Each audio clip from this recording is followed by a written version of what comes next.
প্রিয় বন্ধুরা, আজকে একটি খুব গুরুত্বপূর্ণ বিষয় আপনাদের সঙ্গে কথা বলবো। সেটি হচ্ছে কোন প্রত্যয়ন বা কোন ডাক্তারের সার্টিফিকেট না হলে আপনার ক্যান্সার রোগীর যে 50,000 টাকা অনুদানের জন্য আবেদন করবেন সেটি কিন্তু বাতিল হতে পারে। সেই বিষয়ে কথা বলবো।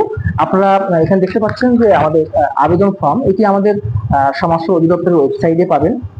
এই আবেদন ফর্মটি কিন্তু আগে আপনাদের পূরণ করতে হবে এবং এখানে আবেদন ফর্মের প্রাথমিক তথ্য দেওয়ার পরে আপনাদের যে ডাক্তারের একটা অপশন রয়েছে, এখানে আপনি যে রোগে আক্রান্ত সেই রোগের সংশ্লিষ্ট বিশেষজ্ঞ ডাক্তারের প্রত্যয়ন কিন্তু লাগবে।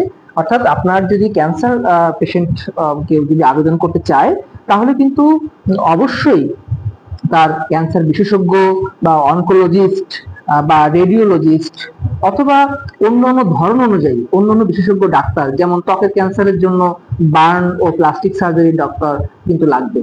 এবং অবশ্যই আপনাদের যে টেস্টের রিপোর্টটি লাগবে সেটি হচ্ছে হিস্টোপ্যাথোলজি রিপোর্ট অথবা সাইটোপ্যাথোলজি রিপোর্ট অথবা বন মেরো রিপোর্ট অথবা বায়োপসি রিপোর্ট। অর্থাৎ আপনার এই ক্যান্সার রোগটি শনাক্ত হয়েছে যে সার্টিফিকেট অনুযায়ী, সেই সার্টিফিকেটটি কিন্তু অবশ্যই আপনাকে আপলোড করতে হবে। ধন্যবাদ সবাইকে।